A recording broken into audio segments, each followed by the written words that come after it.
Yes, I understand that every life must end.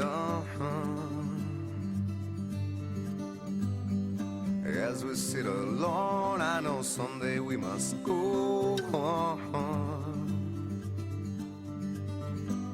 Oh, I'm a lucky man to count on both hands the ones I love.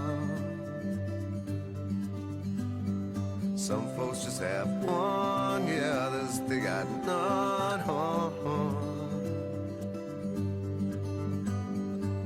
Stay with me, oh, let's just breathe.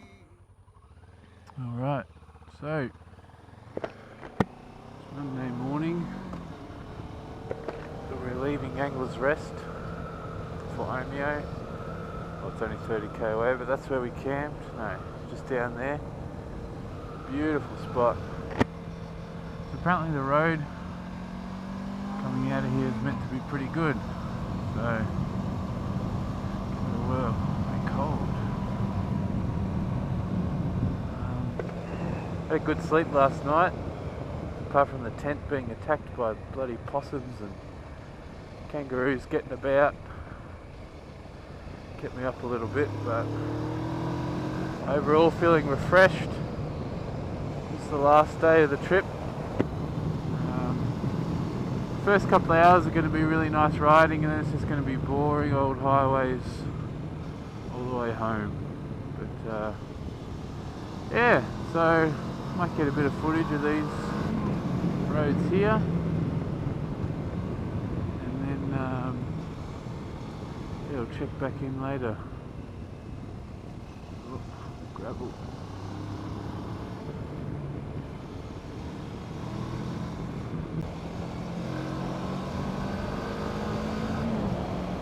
So, oh yeah, last night I took off the 12 volt charger from there, and I put in the USB cradle.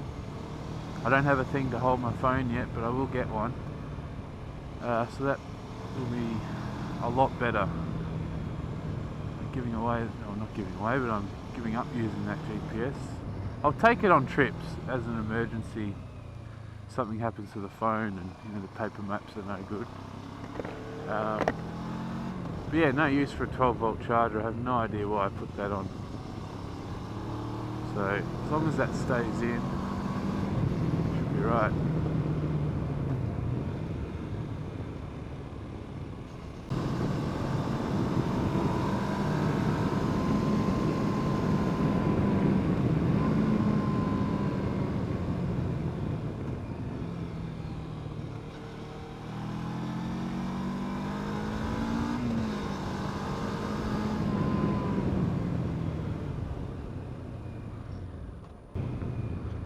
Now that's some nice scenery. Holy crap. Look at that. It's beautiful. This is the back road into Omeo. Beautiful long sweeping bends. Got plenty of photos. Let's get back in the action.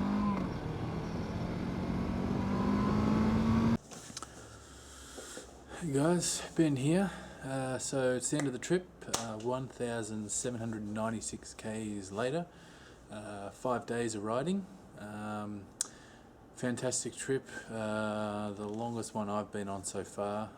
So I thought I'd just do a little bit of a vid of how the bike went versus behind me, how the gear went, what I learnt, what I could have done better, and sort of options for next time. So yeah, 5 days. First day was the toughest. Long stretches of highway, boring as. But when we got past Lakes Entrance, started to get a little bit better. So we went up to Mallacoota on the first day.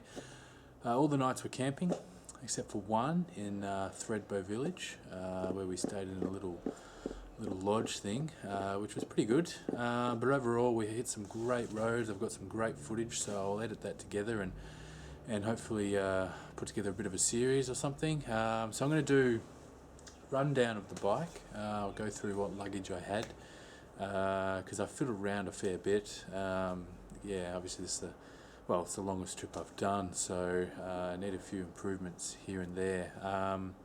Yeah, so I'll stop the vid here and then we'll do a rundown of the bike.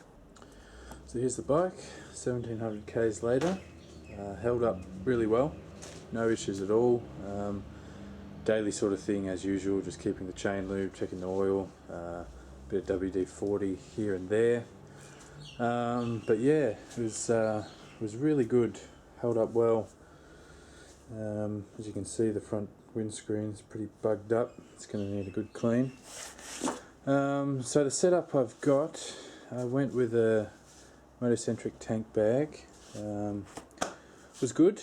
The only thing is the fiddle getting it on and off with these straps, but I needed to do it because I wanted a bit of security. It does have magnetic attaches here, but yeah, just for a bit of added security because I kept everything important in there basically. Went with the Spot Tracker 3 for the trip, keep family and friends informed where we are. That worked really well. It's also good, download the GPS file and sort of have a bit of a history, a record of the trip. One thing I did do was halfway through the trip I put this USB cradle here instead of a 12 volt because my GPS that I was originally using sort of was a bit redundant because I used my phone for everything. Now this is a SW Motec GPS sort of bag and it fits, it's really good there, but it's got this big long cable and it's just a pain in the ass, and it might, you know, anything that does my phone can do better, and I, you know, in future I'll just take that just as a backup with the paper maps. So anyway, so yeah, because what I found is I was fiddling around with charging stuff so much. I got one charger that went into the back saddlebag here directly from the battery, and then one mounted on the handlebars. So I'm going to just run the phone off that with all the maps and everything there, and then just swap out the Drift or the Sena just to charge in the saddlebags. Anyway, so that was a bit of fiddling around, but that's okay. You learn as you go. So yeah, fit all my electronics, charging everything in the tank bag, food, water. Oh, that's one thing. So I didn't have a hydration pack. So one thing I definitely learned is I need a hydration pack because I got hydrated a fair bit. The weather was hot. So I need to get enough. Yeah, I got sick of pulling over for water. So that's something I definitely need to look into. I had all my clothes. Oh, I'll just get the helmet off here. So yeah, there's the Drift set up. And the Sena. That's such a good piece of kit, that. This held bag I got off Gumtree a couple of days before I left, and it was really good. Bit of visibility. So I put all my clothes in there. I had the tent and sleeping mat here, and just a couple of soft saddlebags.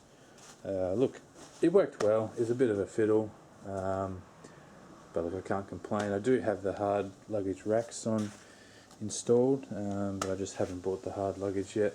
It's bloody expensive down here in Australia. Anyway, so there you go. So everything went well. Next time I'm going to pack way less clothes. I just packed so much. It's ridiculous. So I'm going to pack less clothes and put the tent and everything in that bag, so it'll be a lot easier. In this saddlebag, what I did was kept all my riding gear that I needed access to, so warmer gloves, and you know, all the inserts to the jackets. Oops, sorry about that. So yeah, just had all that in there. Also had the little, if I can find the bugger, I had the little, what is it, Rocky Creek Designs tyre pump thingy. So check the tyres every day. So it's handy because you just quick access to what you need for riding. Because at one point it was boiling hot, then we went over the high plains, and then next minute it's freezing cold. So didn't catch any rain while riding, but did have the wet weather stuff in there. In this saddlebag I had all my tools. Yeah, nothing too exciting. That worked well. WD-40 and all that jazz. So it's a bit of a mess now. Now one mistake I did make, well, what I did take with me was the textile jacket. See if I can just get that up here. The RST air ventilator jacket and the matching pants, and they worked a treat. There's just the boots there, RJ's boots, they were good. But what I did pack, the first day I wore my big, heavy, thick Kevlar motorbike jeans. It was the hottest day. I don't know why I did it, don't ask me. You know, after 4 or 5 hours of riding, I thought, oh man, I could have just put the textiles on, take the inserts out, and had a nice airflow. But for the rest of the trip, I just wore that, so it went well.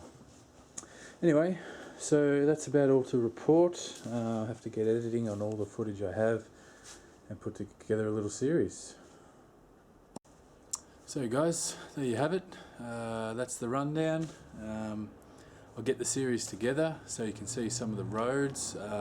Highlights were Tathra to Bermagui, and up a little bit higher to Narooma, New South Wales. Jindabyne to Thredbo. Those roads were unbelievable. And then across the Bogong High Plains. All the scenery was different. The roads, apart from a few, were just amazing. So I'm going to highlight those ones if any of you want future reference. But yeah, overall, great trip. Can't wait to do it again. The next one, hopefully Tasmania. Alright, over and out.